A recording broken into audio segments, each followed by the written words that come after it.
My name is Mubashir Hassan and you are watching my YouTube channel Advanced Learning by MK. So sentence.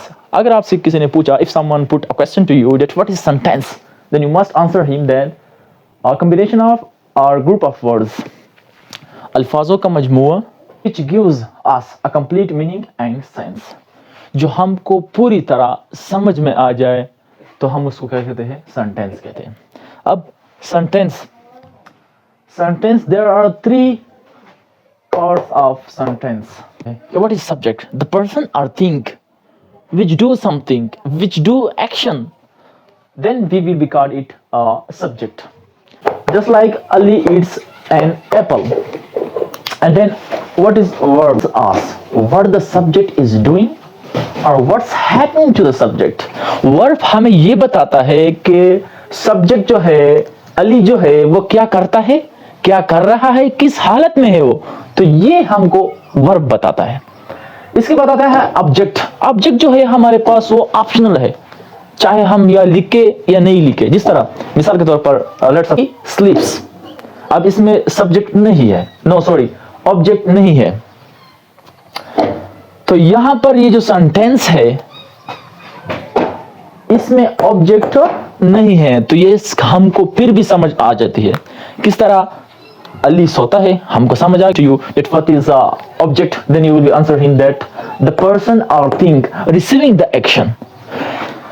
कोई चीज या इंसान, आदमी है, जब वो कोई एक्शन को रिसीव करता है, किसी काम को करता है, जो जिस पे काम हो रहा हो, तो हम उसको क्या कहते हैं? ऑब्जेक्ट कहते हैं. अब इसके बाद आता है टाइप ऑफ सेंटेंसेस.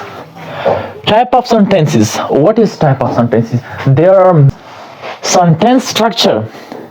ये जो टाइप्स है ना, ये हमको ये बताता है कि सेंटेंस का स्ट्रक्चर कैसा है.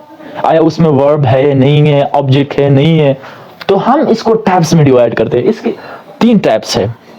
सबसे पहले हमारे पास आता है सिंपल, इसके बाद आता है कंपाउंड सेंटेंस, इसके बाद आता है कॉम्प्लेक्स सेंटेंस.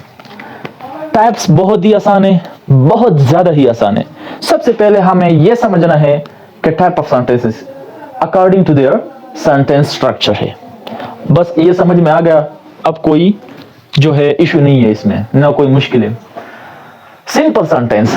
अगर हम आम अल्फाजों में कह दे कि सिंपल सेंटेंस किसे कहते हैं, तो ये जो सिंपल सेंटेंस है only subject plus verb. Simple sentence जो है वो हमारे पास मुश्तमिल होता है सब्जेक्ट पर और वर्ब पर. मिसाल के तौर पर हमने एग्जांपल लिया हुआ है, she sleeps. Subject is she, sleeps is a verb. And second then simple sentence is we will define it a sentence with one independent clause that express a complete thought is called simple sentence. वो class जो हमको पूरी तरह समझ में आ जाए और दूसरे पर इन्हिसार नहीं करता, इंडिपेंडेंट होता है, डिपेंड नहीं करता किसी चीज पर, इंडिपेंडेंट होता है, तो हम उसको क्या कहेंगे? सिंपल सेंटेंस कहेंगे. हम एग्जांपल लेते हैं. लेट्स सपोज ही स्लीप्स. हमें समझ आ गया, इसमें सब्जेक्ट है, वर्ब है. शी गोज, वो जाती है, ये भी समझ में आ गया, सब्जेक्ट है और इसके साथ वर्ब है. ये इस का इजाफा हम इसीलिए करते हैं कि अगर आप लोगों ने पढ़ा होगा या शायद नहीं पढ़ा होगा कि हम सिंपल प्रेजेंट टेंस में अगर सब्जेक्ट जो हो वो सिंगुलर हो तो हम उसके साथ एस या एस का इजाफा करते हैं. किसके साथ? वर्ब के साथ. अली रीड्स. अली जो है ना वो सिंगुलर है, एक पर्सन है, तो हम उसके साथ एस का इजाफा करेंगे. इसके बाद आता है कंपाउंड सेंटेंस. सेकंड टाइप्स जो है. So what is compound sentence? A sentence joins two independent clause. जब हम दो इंडिपेंडेंट क्लॉज को जोड़ते हैं, किस की मदद से? कामा लगाएंगे, उसके बाद कोऑर्डिनेटिंग कंजंक्शन हम लगाएंगे. मिसाल के तौर पर अली प्लेज क्रिकेट. अब ये हमने कामा लगा लिया और इसके साथ एंड जो है ना, ये जो है कोऑर्डिनेटिंग कंजंक्शन हो गया, तो उसके साथ जो दूसरा क्लास हमने लगाया है, he studies well. Number 3, what is complex sentence. Complex sentence क्या है? A complex sentence has one independent clause at least. I will mention it. At least one independent clause, one more dependent clause. Then it is called a complex sentence. And और इसमें जो इस्तेमाल होगा वो होगा subordinating conjunction. यहाँ पर coordinating, subordinating conjunction. Subordinate conjunction हमारे पास कौन से हैं? इसमें व्हेन आता है, बिकॉज आता है, बिफोर आता है, सिंस आता है. तो ये हमारे पास सबऑर्डिनेटिंग कंजंक्शन है. अब ये जो फिक्रा लिखा हुआ ये अहमद स्टडीज हार्ड. अब वो अहमद जो है वो सबक पढ़ता है, वो ज्यादा सबक पढ़ता है, स्टडीज हार्ड, सख्त मेहनत करता है, because he wants to pass the exam. अब ये सेंटेंस जो है ना, ये सेंटेंस, अब इस पे इंडिपेंडेंट क्लॉज है. ये जो है इंडिपेंडेंट क्लॉज, डिपेंडेंट क्लॉज है. ये किस पर डिपेंड करती है? इस पर डिपेंड करती है, इंडिपेंडेंट क्लॉज पर. ये he wants to pass the exam. तो ये क्लॉज जो है डिपेंडेंट, ये इस पर डिपेंड करती है और उसको हमने जोड़ दिया बिकॉज के जरिए.